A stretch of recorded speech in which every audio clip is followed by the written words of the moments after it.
हम अब विंशोत्तरी दशा के नवम पुष्प या नवम श्रृंखला में प्रवेश कर रहे हैं, उस पर हम देख रहे हैं। और हमने देखा है कि राहु केतु किस प्रकार फल देते हैं और शनि महाराज खुद किस प्रकार से फल देते हैं।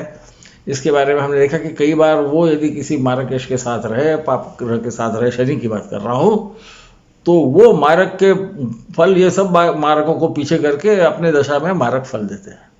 हमने ये भी देखा कि सहसा ऐसा नहीं है कि मारक के दशा में ही उसके फल मिलेंगे, मारक के दशा में और दूसरे किसी मारक के, अन्य किसी मारक के अंतरदशा में ये फल मिल सकते हैं। काहे के? मृत्यु के बारे में बोलना मुझे अच्छा तो नहीं लगता, परंतु वो भी एक हकीकत है ना, हमें ये पता है। भगवान ने बोला गतासूश्च नानु शोचन्ति पंडिता, तो आगे जाने वाले हैं जो ऑलरेडी गए हैं, इनके बारे में हम शोक तो नहीं करते। हमें मालूम है कि आत्मा अमर है, परंतु हमें ये भी मालूम है कि उस व्यक्ति के साथ भी हमारे कुछ संबंध जुड़े रहते हैं, हमारी भावनाएं रहती हैं। तो और मैंने जैसा बोला कि बगैर वजह से कब कोई जिएगा कोई जाएगा इसका प्रयत्न न कीजिए, वो केवल भगवान के हाथ में है। वो इंसान के कर्म से, जो कुंडली में हमको बताया गया है कि ये हमें मिलेगा, ऐसा हम जो समझ रहे हैं पूर्व कर्म की वजह से, वो इसके इस जन्म के कर्म से बदल जाएगा। इसे ध्यान में रखिए। मुझे याद है याज्ञवल्क्य जी ने कहा है कि दैवम पौर्वदेहिक, ये जो दैव है, हम जिसको दैव बोलते हैं, भाग्य बोलते हैं, ये तो पूर्व देह में हमने जो भी कर्म किए, अच्छे बुरे, उसका फल है।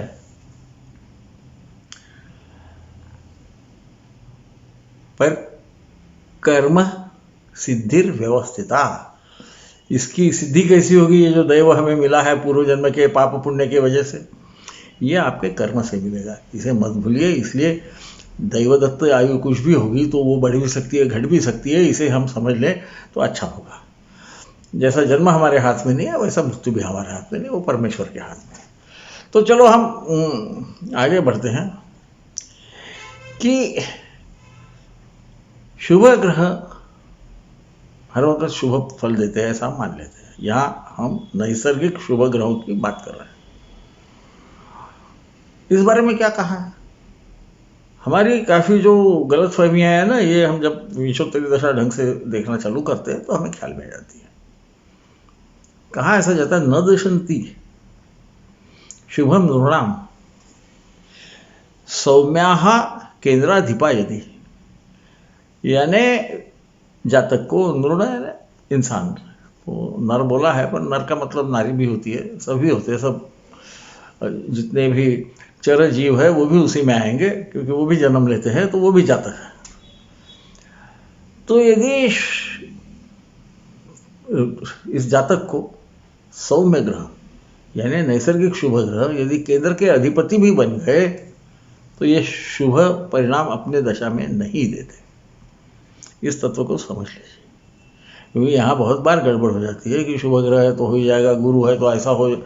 इससे हम पहले बाहर निकल जाए। और वो केंद्राधिपति होने के बाद में नैसर्गिक केंद्र को तो बलवान समझा गया है, तो हम बोलते हैं शुभ ग्रह केंद्र में होना। तो ये केंद्राधिपति होने के बाद नहीं देते, इसको थोड़ा सा समझ लीजिए, उसके बारे में हम 2 मिनट में बात करेंगे। फिर बोलते हैं क्रूराश्चेत अशुभम हेते प्रबला उत्तरोत्तरा, ये उत्तरोत्तर क्रूर फल देंगे। कब देंगे? जब ये केंद्राधिपति होंगे। परंतु इसको एक अपवाद है, ये केंद्राधिपति यदि स्वयं के ही केंद्र में स्थित हो, उसके आधिपत्य में जो राशि आती है वो यदि केंद्र में स्थित हो और वो ग्रह भी वहीं पर हो, उसी केंद्र में, तो ऐसे वक्त वो शुभ फल देते हैं। तो हमको अपवाद समझ गया कि शुभ अशुभ भी फल देते हैं। हाँ, परंतु यदि वो शुभ ग्रह अपने ही केंद्र में स्थित हो तो शुभ फल देते हैं। अब इसकी हम अंग्रेजी में करोलरी बोलते हैं। इसी से जो हम आगे इस तत्व को ले जाए तो उसका अर्थ ऐसा कि यदि क्रूर ग्रह होंगे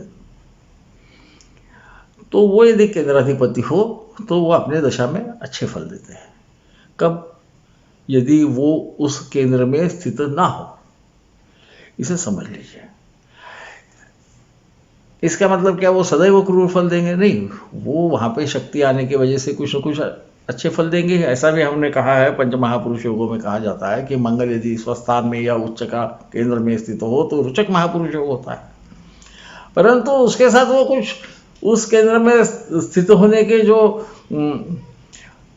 हम क्या कह सकते हैं उसको, दुष्परिणाम है, वो भी देंगे। कब देंगे? अपने दशा में देंगे। क्योंकि जैसा समझो मंगल है और दशम भाव में बैठ गया, बहुत प्रबल हो गया, अपने ही घर में बैठ गया, वृश्चिक भाव में बैठ गया। इसमें पिता के द्रव्य की हानि हो सकती है, या पिता से इनके संबंध अच्छे नहीं रहे क्योंकि पिता बहुत ज़्यादा प्रखर वाणी से बोलते हो। इसे मत भूलिए, क्योंकि हम दशा के परिणाम अलग ढंग से देखते हैं, वो ग्रह की स्थिति के परिणाम अलग ढंग से देखते हैं। मंगल है, दशम भाव में है, उच्च का दिग्बल लेके बैठा हुआ है, खुद के राशि में स्थित है, वो कर्म के क्षेत्र में पराक्रम तो करेगा ही, परंतु क्या उसकी दशा शुभ जाएगी?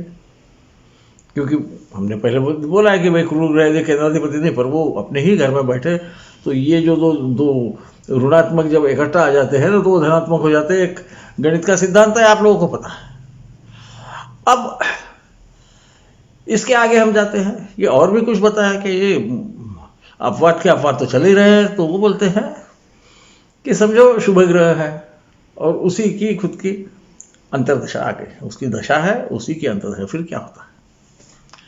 तो कहा ऐसा जाता है कि न दिशे युर ग्रहाः सर्वे, सब ग्रह स्वदशासु स्वभुक्तिषु, खुद के दशा में खुद ही के जो अंतर्दशा यदि हुई तो वो शुभाशुभ फलम नृणाम आत्मस्वभावानुरूपतः।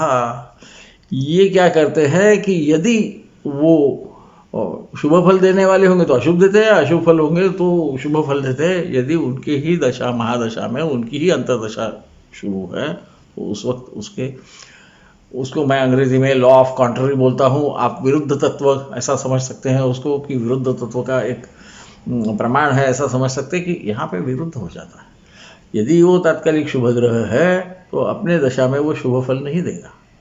तात्कालिक अशुभ यदि ग्रह है तो अपने दशा में, अपने अंतर्दशा में अशुभ फल नहीं देगा, वो शुभ फल देगा। इसे कम से यहाँ दशा अंतर्दशा की बात चालू है, परंतु ये हमने ध्यान रखना है कि यही चीज़ जो है ये प्रत्यंत दशा में लागू पड़ती है।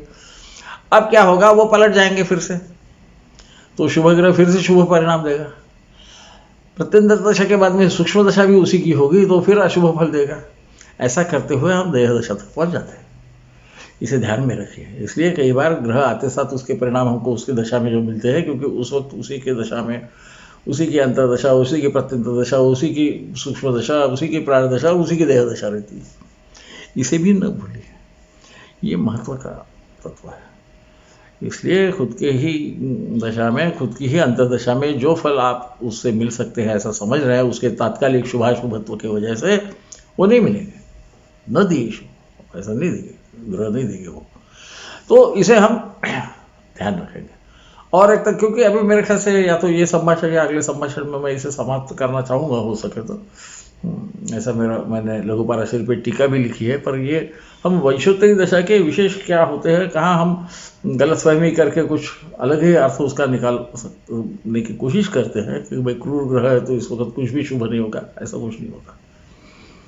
फिर इसमें और एक कुछ बोला, हमने देखा है कि योग कारक ग्रह के साथ संबंध यदि बन जाए, वो क्रूर ग्रह भी रहे, यानी पाप ग्रह, इसका मतलब तात्कालिक अशुभ रहे या ऐसा भी क्रूर ग्रह रहे, नैसर्गिक क्रूर ग्रह रहे, वो भी अच्छे फल देता है। और कुछ है क्या? तो ये कहते हैं आत्मसंबंधिनो ये च ये निज वा ये निज धर्मिणा। ये आत्मसंबंधी ग्रह हो या निज धर्मी ग्रह हो, ये क्या होता है? तेषाम अंतर्दशा स्वेव क्या करते हैं? दिशंति स्वदशा फलों। जिस ग्रह की दशा चालू है उस ग्रह के साथ उसकी जो आत्म संबंधी ग्रह है उनकी अंतर्दशा इस महादशा नाथ के जो भी परिणाम है ये दे सकती है। यहाँ आत्म संबंधी तो आसान हो जाएगा, जो हम देख ही रहे थे कि भाई किसी शुभ योग कारक के साथ में अशुभ भी ग्रह आ गया तो आत्म का, यानी इस जो ग्रह की दशा है उसी के संबंध, उससे संबंध हो गया तो ये तो आत्म संबंधी। फिर ये निज धर्मी क्या है? ये भी अपने अंतर्दशा में दे सकता है। तो ये निज धर्मी है, इसके दो अर्थ हैं। इसका एक अर्थ ये है कि यदि ये तात्कालिक शुभ है तो दूसरा तात्कालिक शुभ ग्रह यदि उसके साथ आ जाता है तो वो अपने अंतर्दशा में इसके फल दे सकता है ना। इसी का अर्थ ये है कि यदि मारक ग्रह के साथ में मारक दूसरा कोई ग्रह आ गया तो वो अपने अंतर्दशा में मृत्यु दे सकता है।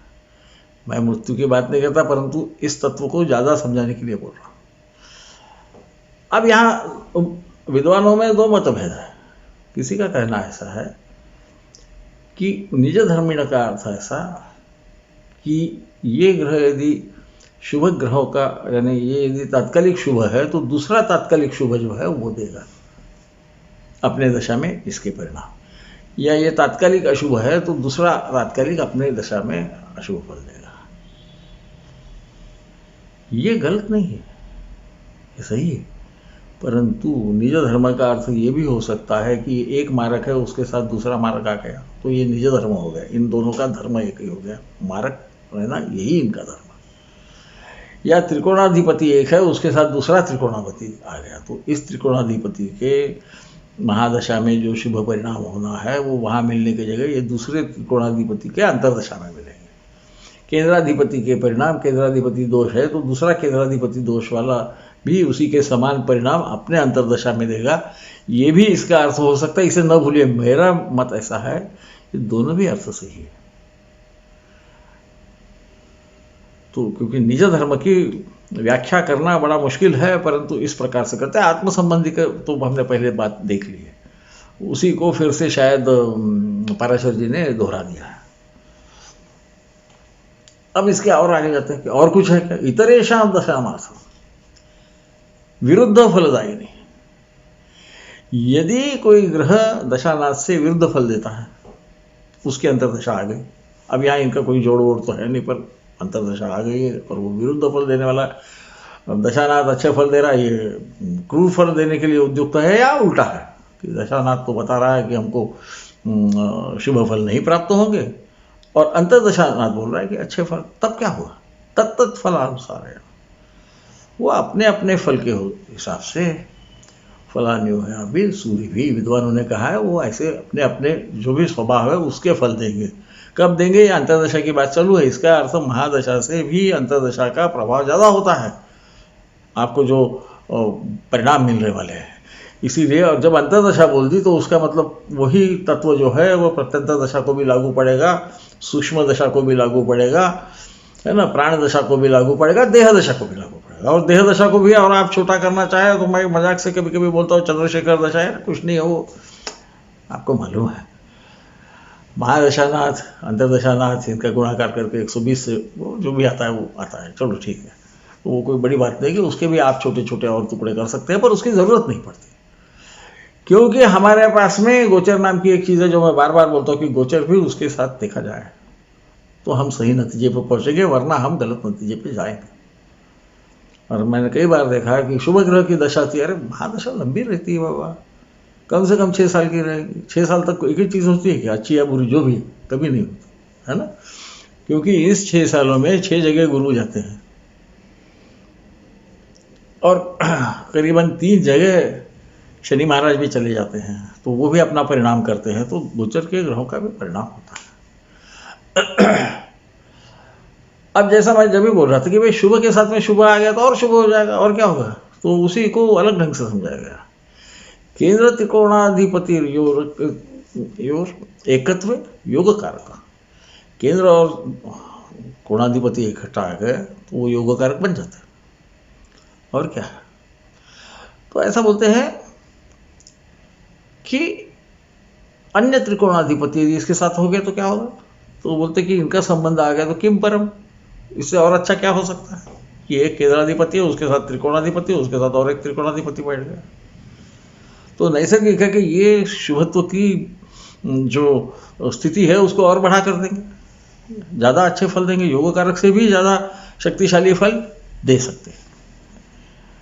कब देंगे, तो फिर वही है वो केंद्राधिपति के जो यानी एक का ही केंद्र कोणाधिपति होने से जो ग्रह है उसकी दशा में, या ये जो त्रिकोणाधिपति आए ये अपने दशा में, और एक जो त्रिकोणाधिपति आ गया, जैसा जो कर्क लग्न है तो मंगल योग कारक है, उसके साथ में गुरु जी आ गए, तो गुरु दूसरे त्रिकोण के स्वामी हैं, है ना, ऐसे ही है ना, बराबर है ना।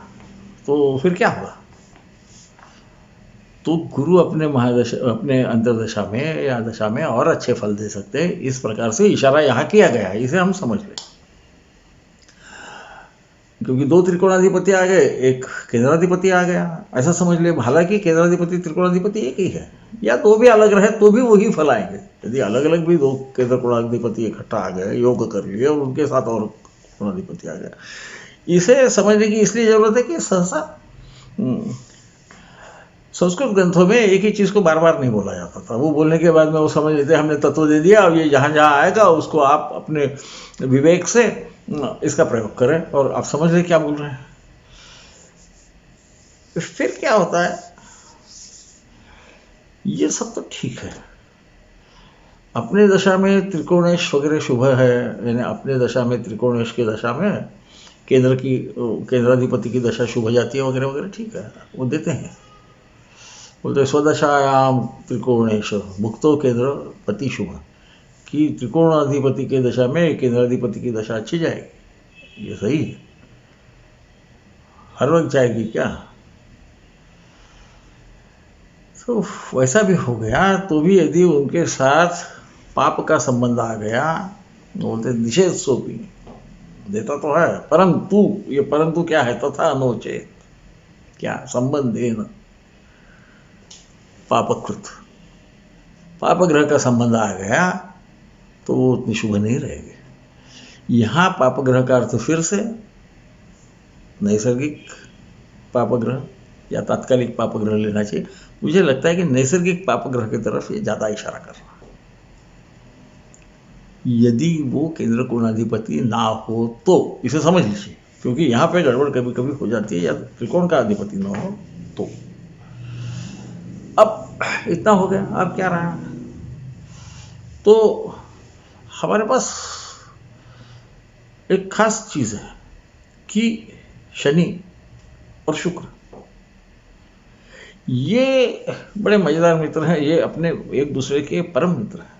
परम मित्र क्यों, एक का जब लग्न होगा तो दूसरा योग कारक ही रहता है ना। आप देख लीजिए, आपको ख्याल में आ जाएगा कि यदि शनि का लग्न है तो शुक्र योग कारक होगा, केंद्र कोणों का अधिपति रहेगा।